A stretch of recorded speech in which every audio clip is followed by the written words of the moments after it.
Hi guys, Samantha from Jessama Tutorials here. And today I'm going to show you how to create a brain cane. So I'm going to be using 3 different colours for this. I am going to be using Primo Purple, Primo Ultramarine I do believe, yes, and Primo Green. Now these colours are a little bit on the bright side for my liking, this one especially. So what I'm going to do to make them all match, I'm just going to bring over a little bit of white. And this is not an exact recipe, you're just going to take a small amount of white, maybe, I'd say maybe 1/6 of your colour block should be white. But it does not have to be exact. If you want an exact measurement, then cut out 3 small circles of your colour, cut out 6 small circles of your colour, and then 1 circle of white. And that should give you what you need. So now I'm going to mix those colours together and then we'll create a skinner blend with them. There we go, and that will just have brightened up these 2 colours and just mellowed this one out a touch.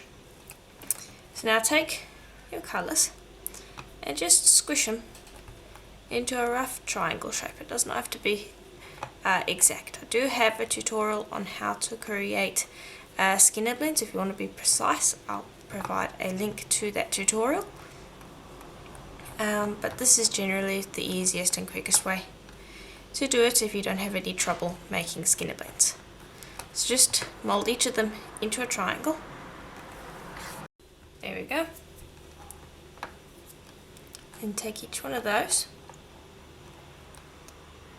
just pop them together and make sure that you have a segment of colour sticking up with each one. So here you can see that I'm going to get a nice bit of just blue there. Take your tissue blade, trim that around, and I don't actually need that much clay, so I'm just going to take that and I can use that in another project sometime.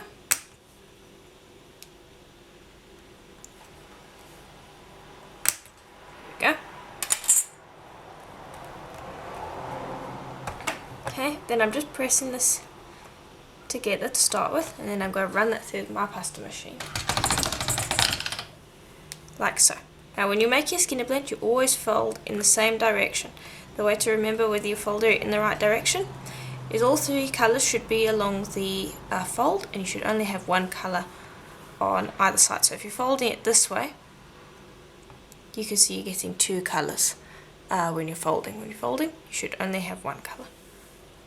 And you will just continue fold and roll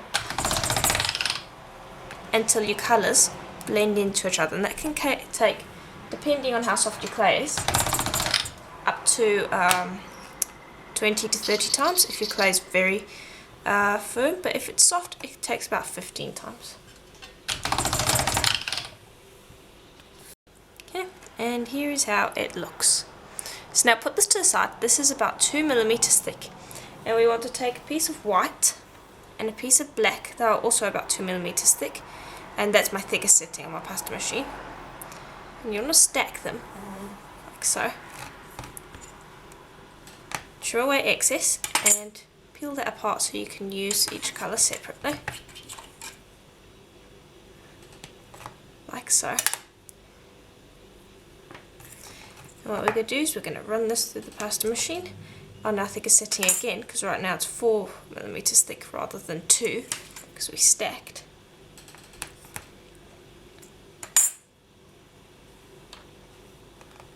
Okay, and I'm busy lengthening it. Okay, and that should be the same length as our skinner blend about. And it is. So now I could get a little bit of gum on the white here. If you get that, you can easily use your blade to just gently shave it off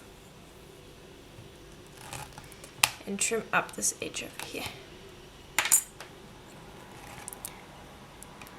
Okay, then you want to lay the white side down onto your skinner blend.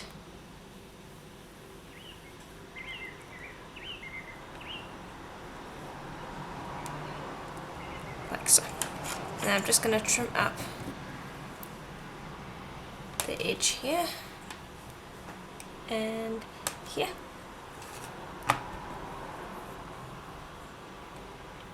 Okay. And here. So there it fits. And this goes into the scrap pile, and I'll be doing some tutorials on scraps soon. Okay, there we go. Now we're going to run the stir pasta machine on our thickest setting again, and we're going to be lengthening it.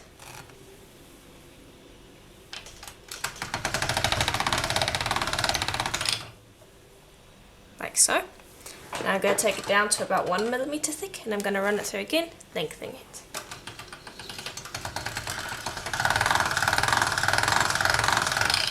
Right, and that should be enough. Okay, now we're going to start on one end. It does not really matter which end you start on. I'm just popping that there. All you're going to do is you're just going to start folding it like so at random.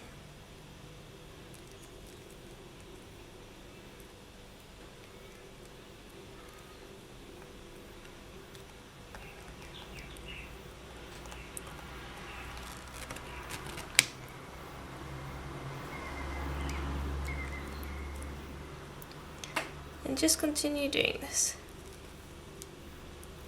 the whole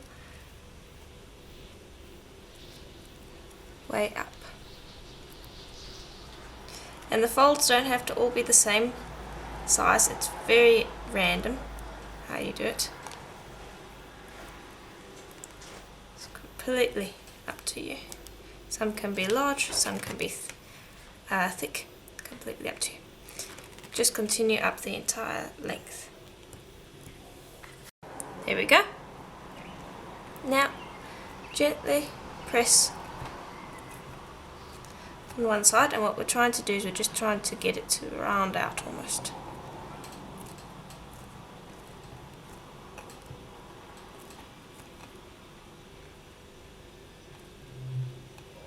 Okay, and now the choice actually is whether you want the black on the inside or whether you want this on the inside. I want this to be on the outside actually, so I'll just start squishing the other way. I was pressing the wrong way at the start. And this is a very random cake, so don't worry about distortion, it's fine. Okay, and if you happen to feel air bubbles, slice and press out.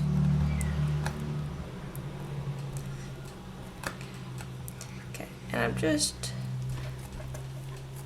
gonna get kind of a rough square shape. Does not have to be perfect. I cut that. You can see how that looks. And now it's completely up to you if you want to just leave it like that. What I'm going to do is I'm going to press that together like so.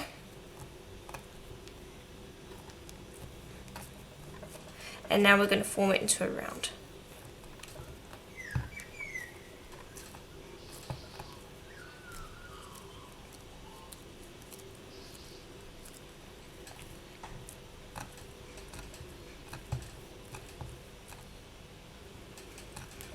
And now you want to press together this pretty well because you want to get rid of any air pockets that might be in there. There shouldn't be too many. If you happen to see one on the outside, just gently press it out. And you want to get rid of the line here, the join line. So don't reduce it. You can roll and then press it back in on itself so that it doesn't actually gain any length until you've got rid of that join on, like for the most part. Okay, there we go. Now that we have reduced it quite a bit, so now I'm just going to slice off the edge here, and this is going to be fairly warm, as you can see, so it's going to distort a bit, but I just want to get rid of these excess bits along the edge.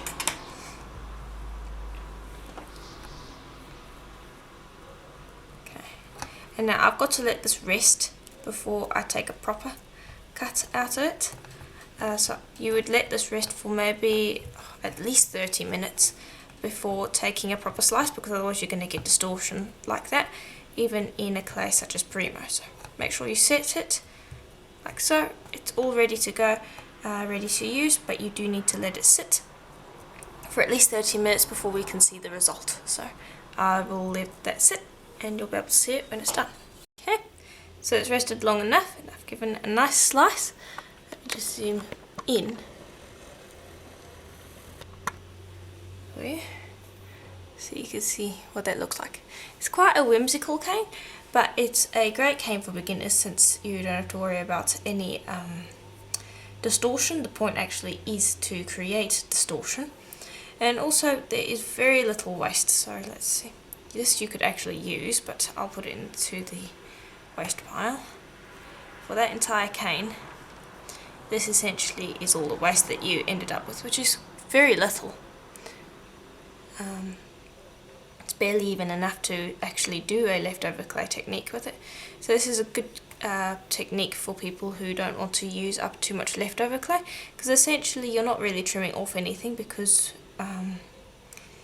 the cane is distorted as it is, and so you don't have to worry about trimming off little bits, making sure everything's precise, which is where a lot of the leftovers come from.